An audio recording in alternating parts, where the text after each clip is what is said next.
From eerie sightings and unexplained temporal anomalies to strange reality glitches, the coastal city of Portsmouth has long held a reputation for the unusual. Local legends tell of streets where shadows move on their own, of buildings that vanish from sight only to reappear later, and of fleeting apparitions that seem to exist outside time itself. Yet no tale has gripped the city or terrified its citizens quite like the Wavertree Bus Incident of 1963, an event that left witnesses incapacitated and questioning whether the world they knew was as solid as they believed.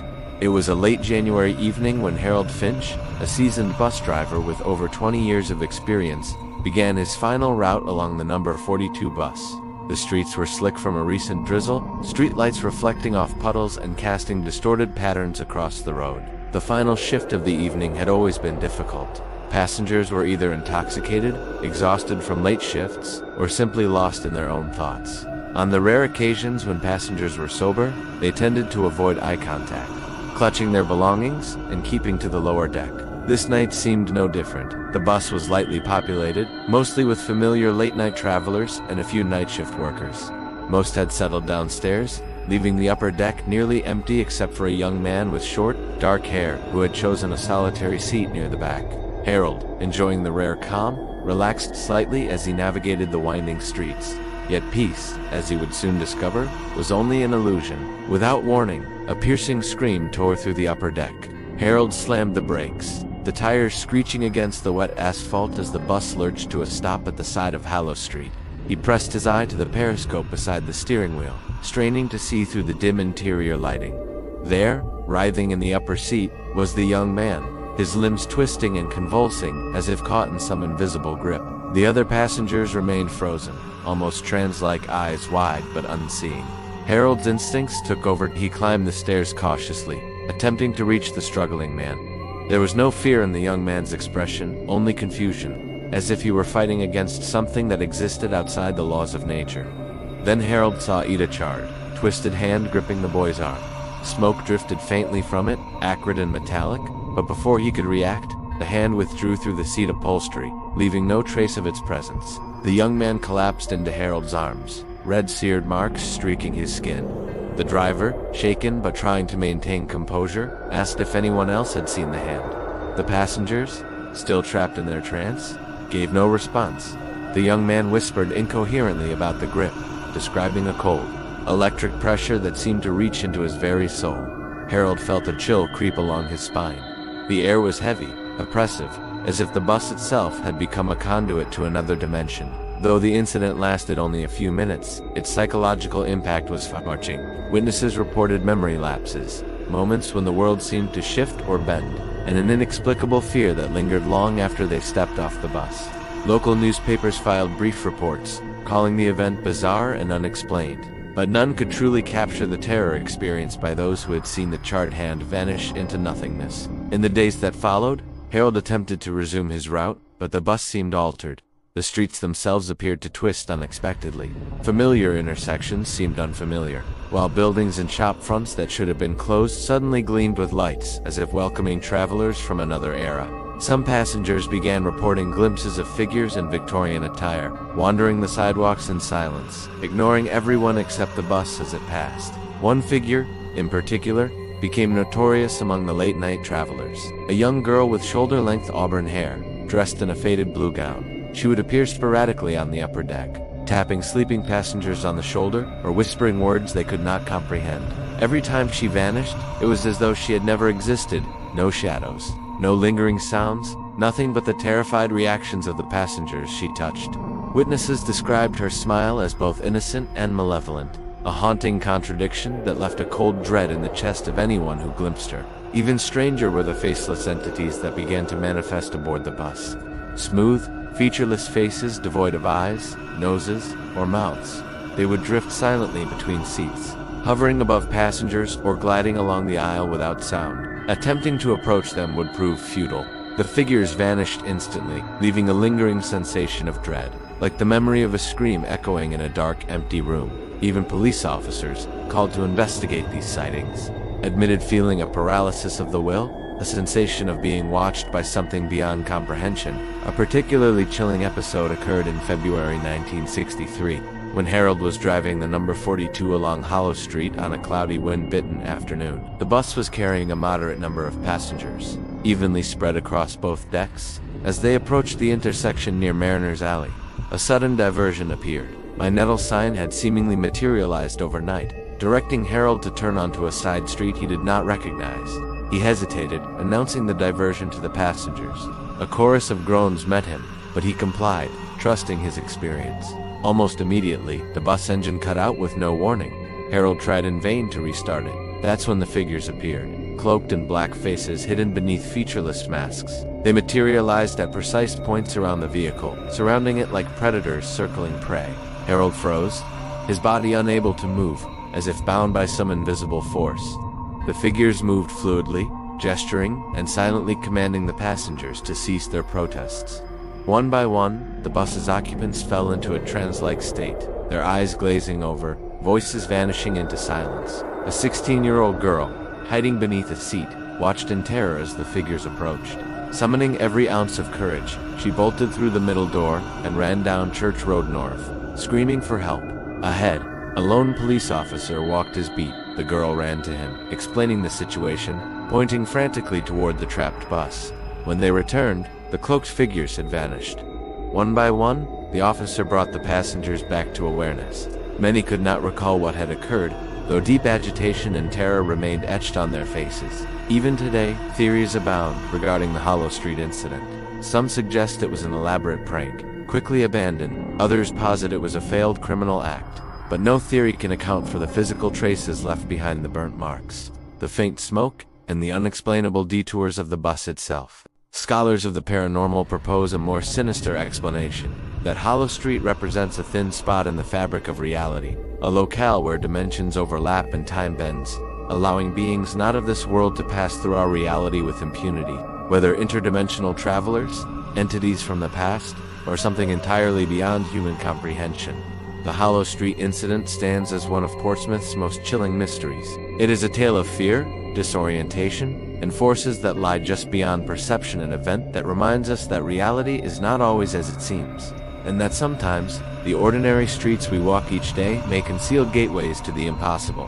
In the weeks following the Hollow Street incident, a restless unease settled over Portsmouth. Harold Finch, the bus driver, tried to return to his routine, but each night brought new anomalies. Routes that should have taken minutes now felt elongated, streets looping back on themselves as though the city had shifted overnight. Passengers who boarded the bus reported fleeting glimpses of the auburn-haired girl and the faceless entities, often accompanied by whispers and voices no human could have produced. Many began avoiding late-night bus rides entirely, leaving the number 42 running almost empty for hours. One particularly cold February evening, Harold found himself navigating Mariner's Alley, a narrow thoroughfare lined with warehouses long abandoned. The alley was quiet, the fog drifting low over the asphalt. Suddenly, the bus lights flickered, and a figure appeared at the end of the road, a man in a tattered coat, face obscured beneath a wide-brimmed hat. Harold instinctively slowed the vehicle, but the figure remained perfectly still. As the bus approached, it seemed to stretch unnaturally, its shadow elongating across the pavement. Then, in the blink of an eye, the man vanished. Passengers aboard the bus murmured in confusion.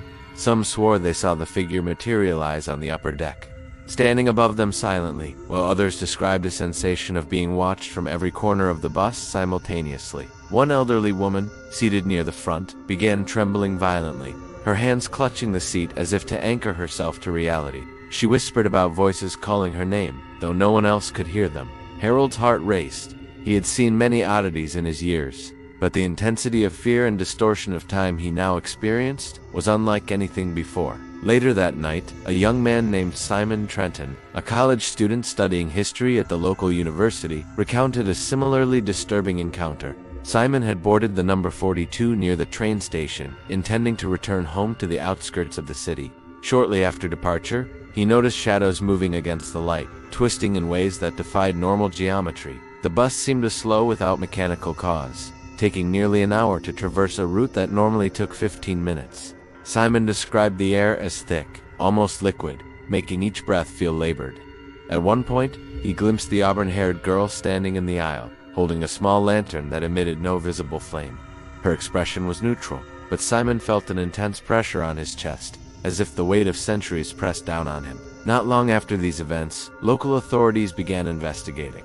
Though hesitant, police officers interviewed passengers and the bus crew, cataloging every unusual sighting. Several witnesses independently reported seeing figures pass through solid objects, walls, doors, and even the metallic frame of the bus itself. One conductor, named Eleanor Hayes, claimed she had been pinned against a seat by an invisible force. Unable to move or scream, she described a sensation of time stretching and folding, where she simultaneously experienced multiple versions of the same moment. By early March, patterns began to emerge. Most of the sightings occurred along Hollow Street, Mariner's Alley, and the docks near Old Wharf Road. These locations shared an unusual property. The architecture appeared layered, as though buildings from different eras existed side by side. Cobblestones that should have been covered by asphalt remained exposed, and streetlights cast shadows that moved contrary to the natural source.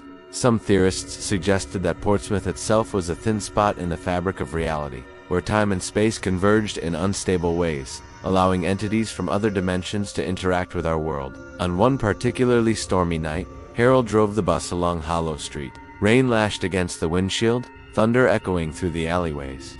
As he navigated a sharp corner, a figure appeared directly on the road, cloaked in black with its face obscured. Harold braked, but the bus did not respond. It glided forward, seemingly guided by some invisible hand. The figure gestured with a long skeletal finger, and every passenger simultaneously felt an immense pressure against their skulls, as if the being were pressing thoughts directly into their minds. Each person recalled memories that were not their own images of centuries past, visions of streets that no longer existed, and faces of people they had never met. When the bus finally stopped, the figure had vanished. Harold, shaken but unharmed, inspected the vehicle. Red marks had appeared on the upholstery and passengers' clothing, burnt patterns in strange geometric shapes. No one could explain how they had formed, and the local authorities dismissed them as electrical burns. Though technicians found no malfunction in the vehicle's wiring, Simon Trenton, who had been aboard that night, later speculated that these patterns were signatures left by interdimensional travelers, evidence that they had interacted with physical reality in a controlled way. As reports multiplied, the local press began covering the incidents. Though skepticism was rampant, many believed the Hollow Street bus anomaly and subsequent events were mass hysteria, perhaps induced by the stress of long winter nights, or a coordinated hoax. Yet the sheer consistency of witness accounts, the physical evidence of burnt marks, and the reports of distorted time could not easily be ignored. Paranormal researchers from outside Portsmouth arrived, interviewing locals and studying the areas most affected. Their conclusion was chilling. The city was experiencing localized time slips, moments where reality fractured, allowing entities or phenomena from different eras or even other dimensions to appear briefly in our own. The auburn-haired girl became a subject of particular interest. She appeared sporadically, often near the upper deck or standing in the aisle, her expression calm yet unnerving. Witnesses described a strange dual awareness. She seemed to observe both the passengers and something outside the bus simultaneously. Some claimed that looking directly into her eyes induced vertigo, a sense that the world itself was tilting or expanding. Paranormal experts theorized that she was not merely a ghost, but an interdimensional observer, a being capable of moving between timelines while interacting with the physical world in subtle, often frightening ways. A week later, Harold encountered a more extreme phenomenon while traveling along the docks near Old Wharf Road. The bus engine cut out mid-route, leaving him stranded in near-complete darkness.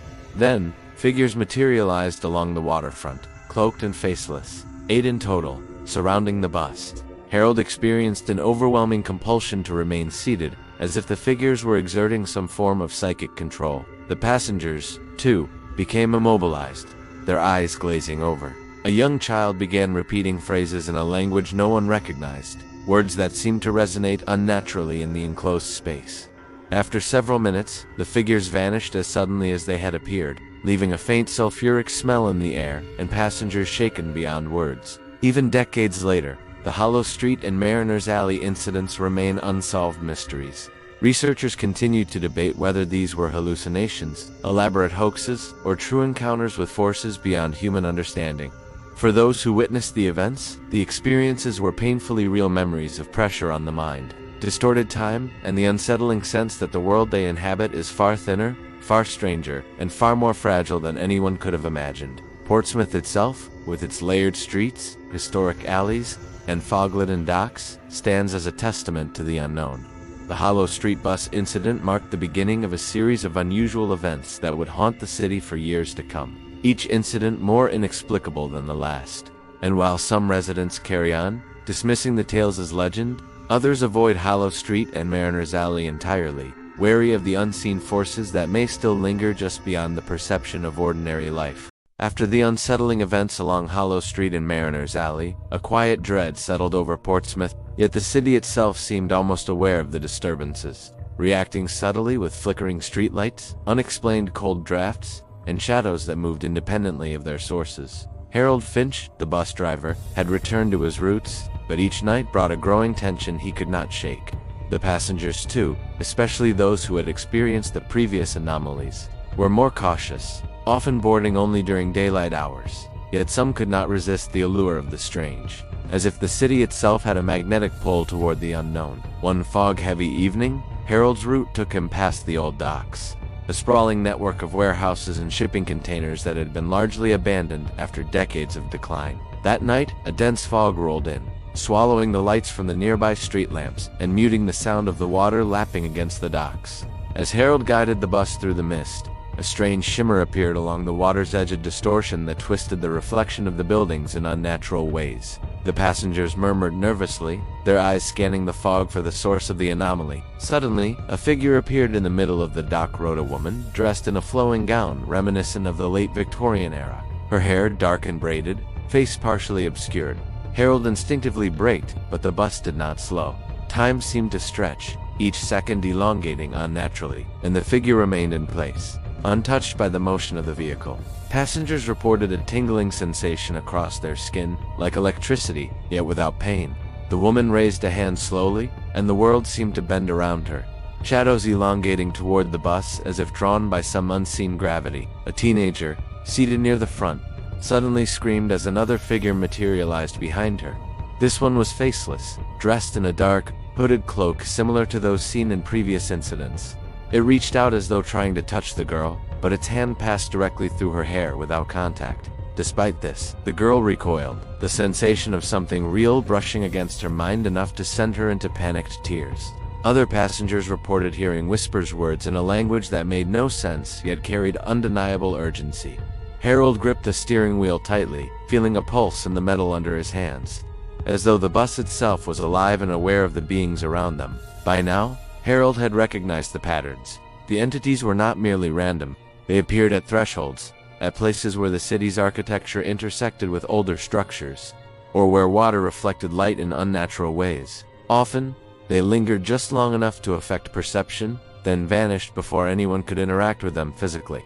Some theorists suggested that the old docks and Hollow Street were situated at interdimensional weak points, cracks in the fabric of reality that allowed travelers possibly from other times, or dimensions, to enter briefly into the present. A local historian named Martha Evers, who had taken a personal interest in the incidents, explained that Portsmouth docks had always been a center for strange maritime lore. Stories of ghost ships, vanished sailors, and apparitions along the waterfront were common, passed down through generations. Martha argued that the recent bus encounters were a continuation of this tradition, modern manifestations of an ancient phenomenon tied to the geography of the city. The docks have always been a liminal space, she told Simon Trenton, the university student who had documented previous encounters. They exist between land and sea, past and present, reality and legend. These intrusions are just another chapter in the same story. During one particularly harrowing journey, Harold and his passengers experienced what would become known as the Mirror Rift Incident. As the bus drove along the docks, the fog thickened until visibility dropped to mere inches. Then, without warning, the windows became reflective, showing not the interior of the bus, but a distorted version of the city outside. Streets twisted impossibly, buildings floated slightly above the ground, and people on the sidewalks appeared frozen, their faces stretched and distorted. The auburn-haired girl appeared again, now standing on the pavement outside, her lantern flickering with light that seemed both there and not there. She raised her hand, and the bus slowed to a stop on its own, as if obeying her silent command. Passengers described a sense of dual awareness, simultaneously seeing the bus interior and the twisted reflection outside. A young man named Oliver, seated near the back, reported feeling his consciousness split, observing events as if detached from his body. He later recounted seeing faceless figures moving across the mirrored streets, passing through walls and objects, yet never interacting with the bus directly. Others felt drawn toward the windows, unable to tear their eyes away, even as a cold, acrid smell like metal burning filled the air. When the fog finally lifted and the bus moved forward again, passengers were left shaken, some refusing to speak for days. Local authorities remained baffled. Officers investigating Hollow Street and the docks noted no signs of tampering, no evidence of hazardous materials, and no mechanical failure that could explain the events. The accounts were consistent, however, and corroborated by multiple passengers and crew members. Some skeptics proposed mass hallucinations induced by stress, fatigue, or fog-related illusions. Others speculated about hidden pranksters, though the scale and consistency of the incidents made this increasingly unlikely. Paranormal researchers began to visit the city regularly. Using thermal cameras, electromagnetic detectors, and time-lapse photography, they recorded anomalies that defied conventional explanations. Flickering orbs, sudden temperature drops, and unexplained reflections were captured repeatedly, often coinciding with reported sightings of the auburn-haired girl or faceless entities. Some researchers theorized that the phenomena were interdimensional echoes, residual imprints of other realities briefly overlapping with our own. Despite the increasing attention, ordinary residents largely avoided Hollow Street and the docks at night. Local businesses adapted by closing early, and rumors spread that walking near certain areas alone after dark was extremely dangerous. Some dismissed the warnings as superstition, but many swore they had felt the pressure or watching eyes described by the bus passengers. For those who had witnessed the anomalies firsthand, the fear lingered long after the events, coloring daily life with a sense of the city being only partially real. By spring, the phenomena had escalated. Entities appeared not only on buses but in alleyways, office buildings, and even inside private homes near the docks. Witnesses described hearing whispers and feeling unseen hands, along with visual distortions, walls bending, shadows behaving independently, and reflections showing people who weren't there. Simon Trenton and Martha Evers began documenting these incidents in earnest, hoping to find patterns. They noticed that most appearances coincided with thresholds, places where old city layouts intersected with modern structures, or where water reflected light at certain angles. These points seemed to act as entryways for the beings or the distortions themselves. The city had become a testing ground for the unknown. A thin layer of reality stretched to its limits. The auburn-haired girl, faceless figures, and other entities were no longer anomalies, but recurring presences, tied intrinsically to Portsmouth's geography. Locals whispered of a time bleed, moments when the city slipped partially into another reality, exposing its residents to experiences they could neither explain nor escape. By early summer, Portsmouth was a city on edge. The once familiar streets had become corridors of uncertainty, where reality itself seemed malleable. Harold Finch continued his routes, but his confidence was gone. Each night, he gripped the steering wheel as though it were the only anchor keeping him tethered to a world that no longer behaved predictably. Passengers still boarded the buses, some driven by necessity, others drawn by curiosity, unable to resist the strange pull of the city. But now, everyone sensed that something more profound was happening, a culmination of the anomalies. A point where the boundaries between worlds were thinning dangerously. The auburn-haired girl had become the most recognized figure in these events.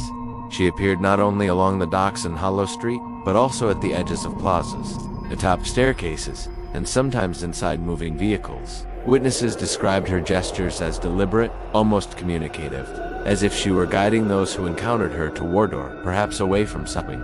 Faceless figures continued to appear sporadically, their presence accompanied by an oppressive stillness, a silence so complete it seemed to erase all sound within a radius of several feet. One night, Harold's route took him past Seafarers' Pier, a narrow stretch of concrete and aged warehouses where the sea lapped aggressively against the pilings. The fog rolled in thicker than ever, blanketing the pier in a gray-white haze. A sudden chill filled the air, unnaturally sharp, cutting through coats and scarves. As Harold drove cautiously, the bus lights caught the shimmering outline of the auburn-haired girl standing near a stack of crates. She raised her hand, signaling him to stop. Reluctantly, he eased the bus to a halt, unaware that this would be the most consequential encounter of all. From the fog emerged not only the girl, but dozens of shadowed figures, some faceless, some partially human, others grotesquely elongated. The bus felt alive beneath Harold's hands, trembling slightly as if it sensed the approaching presence. Passengers clutched seats, some sobbing quietly, some staring in stunned silence. A deep hum resonated through the vehicle, low and almost imperceptible at first, then growing into a vibrating resonance that seemed to alter the perception of time itself. Simon Trenton and Martha Evers, having followed reports of the increasing disturbances, arrived at the pier, cameras in hand. They witnessed firsthand the spectacle that Harold had described in fragmented accounts. For months, figures walking through walls, shadows stretching impossibly, reflections on the bus windows showing multiple versions of reality layered atop one another. The auburn-haired girl stepped forward and gestured toward the sea. The fog parted just enough to reveal a faint rift hovering above the water, a shimmering tear in the sky, faintly glowing, pulsating with light that was neither entirely warm nor cold.